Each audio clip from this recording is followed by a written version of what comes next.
This lecture is going to be about traversing the DOM. So DOM traversing is basically walking through the DOM, which means that we can select an element based on another element. And this is very important because sometimes we need to select elements relative to a certain other element. For example, a direct child or a direct parent element. Or sometimes we don't even know the structure of the DOM at runtime. And in all these cases, we need DOM traversing. And this video is going to be another very nice reference lecture for you. And so let's now work with this H1 element here. And from here, we're going to go downwards, upwards, and also sideways. So let's quickly inspect this element. All right. So we see, so here we have the H1 element, and in there we have some text, we have some comments, then we have this span element, then some more text, and even more elements. And so this is going to be a lot of fun exploring a couple of different methods and properties to walk around this element. So let's start by selecting it.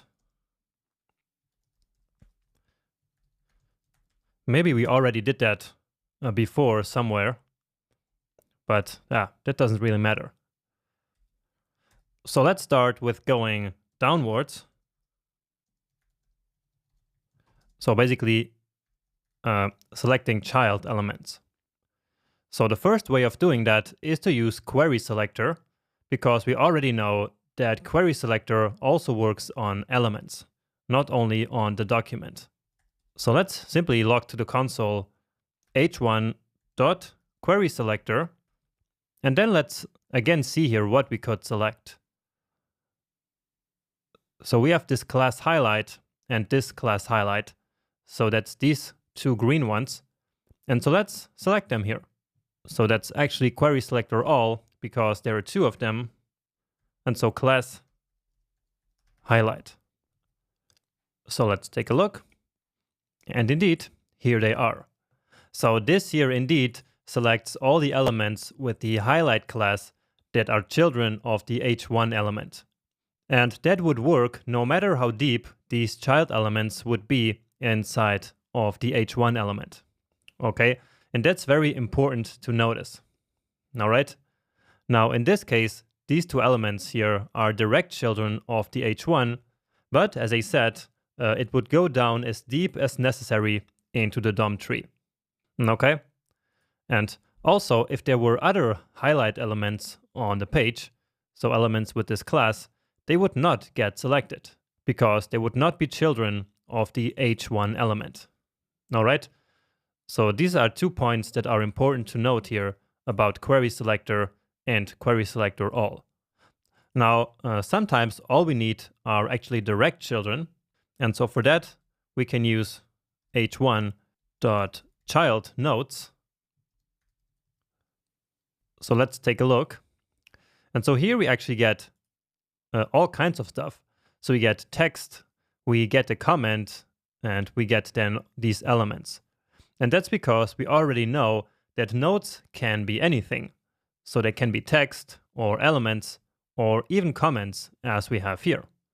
Okay? So this really gives us every single node of every single type that there exists. But many times we are simply interested in the elements themselves, right? So if we wanted the text, we could use .textContent or .innerHTML. So child nodes is not that used, but instead we can use children, just like this. And this then gives us an HTML collection, which remembers is a live collection, so it's updated. And so here we indeed only get the 3 elements that are actually inside of the H1. So that's this span, this breaking, and this span again. All right? But this one works only for direct children, so keep that in mind. Okay? Finally, there's also first and last element child. So These names are a little bit confusing, but one more time, that's because of the messy nature of JavaScript with all of these things being implemented at different points in time. And so therefore it was difficult to keep consistent naming conventions. But anyway, let's use first element child. And so here it already is, style.color, just so that I can show you that we can actually also set these properties or use them to set something like the style. So for example, we can do this, and then only the first child here gets now this color set to white. So basically that's this element here, which is the first element here of all the children. That's why it's called first element child. And we can of course do also last element child, and let's say this one to black. So it's a little bit different now. It used to be, let's say, orange red. I really like this one. And so now it looks a little bit more crazy. Okay, but now let's go upwards. So going upwards, so basically selecting parents. And for direct parents, it's actually very straightforward. So here we have h1.parent_node. And so that one is similar to child nodes. So let's see. And so it's this header title. So as we open this up, we see that indeed this h1 here is inside of header title. And so this is the direct parent. And so that's why we get this. Then there's also the parent element, which is usually the one that we are interested in. But in this case, it's simply the same. All right, because this element is also a node in this case. All right. However, most of the time, we actually need a parent element which is not a direct parent. Or in other words, we might need to find a parent element no matter how far away it is in the DOM tree. And for that, we have the closest method. So that's h1.closest. So let's say that on a page we had multiple headers, so multiple elements with the class of header. But for some reason, we only wanted to find the one that is a parent element of h1, so of our h1 element here. And so for that, we can use closest. And so the closest method receives a query string just like query selector and query selector all. All right. So dot header, and then let's do something with it. For example, change the background image, or just change the background. And I will set it here now actually to a CSS variable. So let me show that to you. So here we have all of these CSS variables, or as they are officially called, custom properties. And we use them in CSS by doing this. So by writing variable and then a color. And so, well, let's actually use a gradient. So gradient, yeah, so this one. Okay. Just so you can see that we can use custom properties also in CSS. So give it a save, and beautiful. Well, it's not that beautiful, I must say, but indeed it worked. So it selected the closest header to our h1 element, so the closest parent element that has this class, and then it simply applied our style to that element. So this is a very important one, and we're going to use it all the time, especially for event delegation. So take a note of that, or just keep it in mind. Now, if this selector here actually matches the element on which we're calling closest, then that's actually the element that's going to be returned. So let me also show that. So we are calling this on the h1 element. And so if we're looking for the closest h1, then that's going to be exactly the element itself. And so, as I just said, then that's going to be the one that will be returned. Let's make this a bit more prominent here. And so you see that indeed, Now this is the h1 element itself. So we can think of closest here as basically being the opposite of query selector. So both receive a query string as an input, but query selector finds children no matter how deep in the DOM tree, while the closest method finds parents, and also no matter how far up in the DOM tree. All right. So very important method here to keep in mind. And now let's go sideways. So selecting siblings. And for some reason in JavaScript, we can only access direct siblings.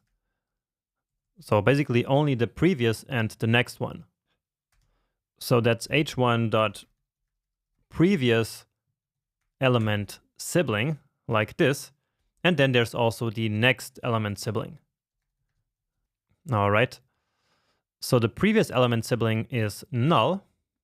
And so if we take a look at that, it makes sense because there is nothing there. So this is the first child of this parent element, and therefore it doesn't have a previous sibling, but it has a next sibling. And so that's this h4 element, which comes after it. And just like before, we also have the same methods, or actually the same properties for nodes. So that's just previous sibling and next sibling. So let's see. And here the previous sibling is now actually text. So not sure what that is. Well, it's not really important because again, most of the time we're going to be working with the elements anyway. Now, if we really need all the siblings and not just the previous and the next one, then we can use the trick of moving up to the parent element and then read all the children from there. So let's see. So h1.parent element. So that's just like we learned before. So the direct parent. And then from there, we can get all the children. So just like we learned here also before. So dot children. And so now we get all of the siblings. And that, of course, is going to include itself. So that's all of these elements, and all of them are siblings. And just for fun, let's actually do something with them here. So this is an HTML collection, remember, so it's one more time not an array, but it is still an iterable that we can spread into an array. So we can do this, and it will then create an array from this. And then we can loop over that array and do something using the for each method. So let's say that we wanted to change some style to all the siblings, but except the element itself. And actually that's more straightforward than you might imagine. So we can simply do this here. So we can check if the element is different or equal also works than the h1. Because h1 is our original element itself. And so comparisons between elements actually work just fine. Okay? And so when the element is not the h1 itself, then let's change the style. And let's say we want the transform property just to scale them a little bit. Let's say 0.5. So scaling them by 50%. And indeed, all the other three siblings are now like 50% smaller. All right. And so this is how we can work with all the sibling elements of one element. Great. And that's actually the fundamentals of DOM traversing. And we're going to need them all the time, and especially when we're doing some more complex event delegation like we will do throughout the rest of this section.